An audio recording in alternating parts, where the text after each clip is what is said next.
सगळ्या प्रवासाची सुरुवात झाली ते आज इथे तुमच्या समोर बसलो. तर तो दिवस मग नंतर म्हणजे असं आहे ना की आता आपली टीम म्हणजे इतकं आनंद देणारं असं काहीतरी या टीमनं दिलं, या यशानं दिलं. पण ह्या सगळ्या टीमला घडवताना अनेकांना चक दे इंडियाची आठवण आली आणि त्याच्यामध्ये जसा तो परिस्पर्श झाला कोचचा आणि सुरवंटाचं फुलपाखरू झालं तसं होऊन गेलं. तर जेव्हा ही टीम आली हाताशी तेव्हा काय काय टप्पे होते, त्याच्यामध्ये जे काही केलं, त्यांच्यावर काम केलं, त्यांच्यामध्ये बदल घडवले, काय काय कसे कसे केले, काय म्हणजे काय चॅलेंजेस होती आणि कसे बदल झाले ते? बघा, जेव्हा हातात आलं तेव्हा बऱ्याचशा गोष्टी थोड्या विस्कळीत होत्या. त्या मला माहिती होतं की जर का मला वेळ मिळाला इकडे तर मी सुधारू शकतो. पहिली गोष्ट, पहिला फोन कॉल मी केला तो हरमनप्रीतला केला. No, I didn't speak to anybody else. मी काही आढावा काही दुसऱ्याकडनं काही घेतला नाही. मी क्लीन स्लेट घेऊन गेलेलो. पहिला फोन कॉल मी केला तो हरमनला केला. आणि शी वॉज इन ऑस्ट्रेलिया, WBBL खेळायला गेलेली, विमेन्स बिग बॅश खेळत होती. आणि एक तासाभराचा फोन होता. एकदम दिलखुलास आम्ही बोललो दोघंही. अँड तिकडनं तो एक प्रवास सुरू झाला असं म्हणायला हरकत नाही. पण बऱ्याचशा काही गोष्टी तिने सांगितल्या की हा बदलाव तिला पाहिजे. आणि माझं असं ठाम मत आहे, इतके वर्ष खेळल्यानंतर माझं असं ठाम मत आहे की क्रिकेटच्या मैदानावरती ना कॅप्टनच चालवतो. कोचचा एक भाग असतो, तो सपोर्टिंग रोल असतो, पण जो करता धरता असतो ना तो कॅप्टन असतो. बाकीच्या खेळांमध्ये वेगवेगळ्या गोष्टी होत असतात. म्हणजे काही फुटबॉलमध्ये असेल तर मॅनेजर्स डिसिजन्स घेतात, हे बऱ्याचशा काही गोष्टी करू शकतात. पण क्रिकेटमध्ये ग्राउंडवरती डिसिजन घ्यायला तो कॅप्टन इम्पॉर्टंट असतो.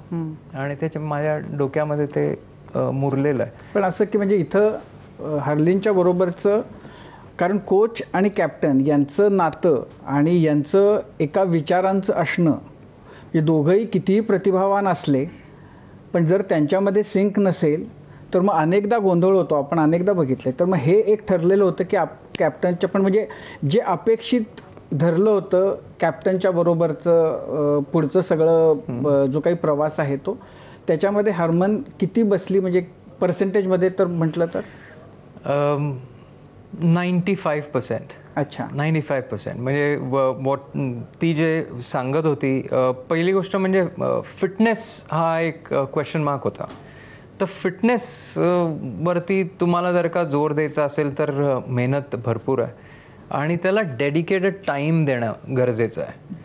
तर बरेच असे 2 वर्षामध्ये असे प्रसंग आले जिकडे मला कॅम्प्स घ्यायचे प्रसंग आले. दर 10 दिवसांनी कॅम्प होता. मी सोडत नव्हतो त्यांना. दर 10 दिवसांनी एक कॅम्प. आणि 1-2 कॅम्प तर असे झाले की आम्ही फक्त फिटनेस केला, फक्त फिटनेस. म्हणजे बॅट आणि बॉलला हातच नाही लावला.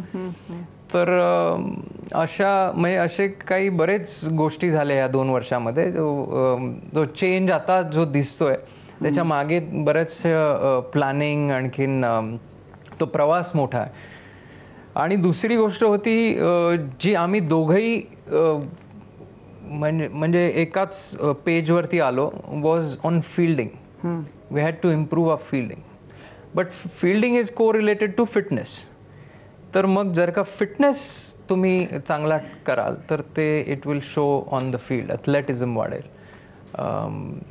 बऱ्याच अशा गोष्टी होत्या ज्या आम्ही दोघंही एकत्र येऊन we decided that we had to do this.